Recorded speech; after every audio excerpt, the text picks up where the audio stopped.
Good evening to all of you. मैं doctor सरला।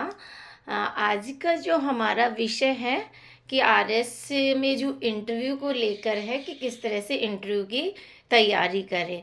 तो सबसे पहले तो हमारा जो नेम है उस नेम का मीन्स क्या है। फर्स्ट क्वेश्चन तो आपका सेल्फ इंट्रोडक्शन बिना किसी सरनेम के बताए हुए होता है, फर्स्ट क्वेश्चन।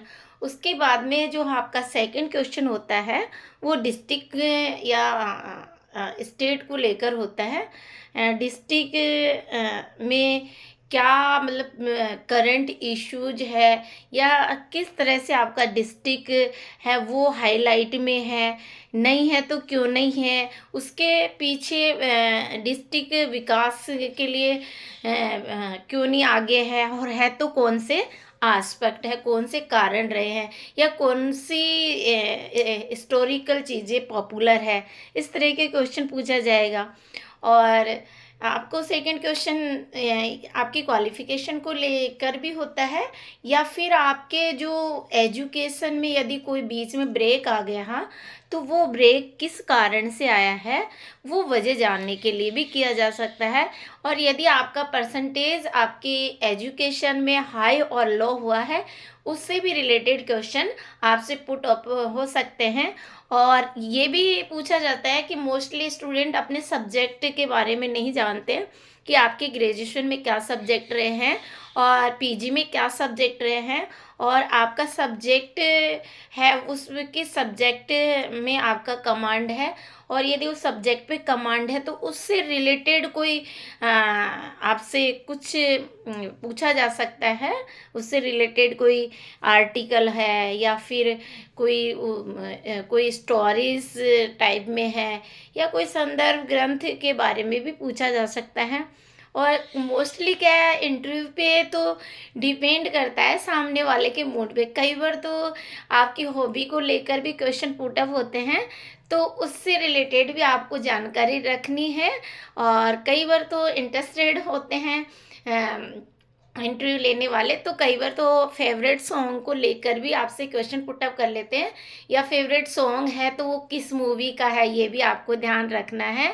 क्योंकि नेचुरली है हॉबी तो आपकी रजिस्ट्रेशन में एक कॉलम दिया होता है, वहाँ से आपको ये क्वेश्चन तो देखने को ही मिलता है। फिर मैं कहना चाहूँगी आप ये चीज़ें तो आपकी बेसिक है, ये तो पूछा ही जाना है। नेक्स्ट क्या होता है कि आपके आई कांटेक्ट, मतलब ऐसा लगना चाहिए कि आप उनसे आई कांटेक्ट बना के और जवाब देंगे तो मेरी आई थिंक आपका जो सेल्फ कॉन्फिडेंस है वो स्ट्रोंग होगा। और स्ट्रेस है कि बैठना है, कॉमनली आपको यूनिफॉर्म सिंपल और सोवर पहननी है।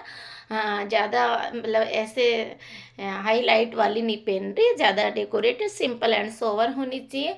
और उसके बाद में देखिए आप में टैलेंट है, तभी तो आपने पीटी और मेंस क्लियर किया है। तो नेक्स्ट उनका क्वेश्चन ये हो सकता है करंट इशू को लेकर, कोई ह्यूमन पावर्स से कोई रिलेटेड, क्या नेट बैंकिंग से रिलेटेड, या आपके सब्जेक्ट से रिलेटेड कोई करंट इशू आया है वो, या पॉलिटिकल लीडर्स के नेम भी पूछे जा सकते हैं, या लेजिस्लेटिव कितने हैं ये स्टेट में, आपका स्टेट से रिलेटेड क्वेश्चन, लोकसभा से विधानसभा से रिलेटेड, पार्लियामेंट से, या ऐसे भी क्वेश्चन पूछ लिए जाते हैं। और कोई इश्यूज है, चाहे वो करंटली इकोनॉमिकली हो, या पॉलिटिकल साइंस ही हो, या जियोग्राफिकली हो, और जो लेटेस्ट हाईलाइट होता ही रहा है, इश्यूज ज़्यादा पूछे जाते हैं। तो इसके लिए मैं ये कहना चाहूँगी कि आप द हिंदू पेपर और पीडी या क्रोनोलॉजी, क्रॉनिकल, कोई सी भी एक मैगजीन में, ये नहीं कह रहे बहुत सारी मैगजीन आपको पढ़नी है, एक मैगजीन आप के ग्राहक बन जाइए, मतलब एक मैगजीन तो मंथली लगा लीजिए। और पेपर भी द हिंदू, और जो आपको हिंदी में सूटेबल लगे कि ये है, तो उससे क्या है कि करंट इशू आपका डेली आप तैयार हो जाएगा और लिखिए।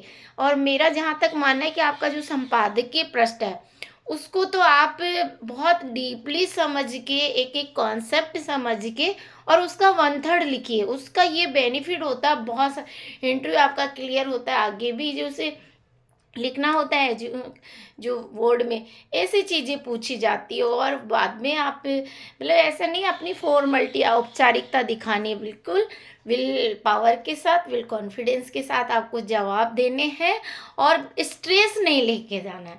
इंटरव्यू से पहले अपने आप को ये मान के एंट्रेंस करना है, घुसना है इंटरव्यू हॉल में कि आपको सब कुछ आता है और भी पॉजिटिव आंसर देना है।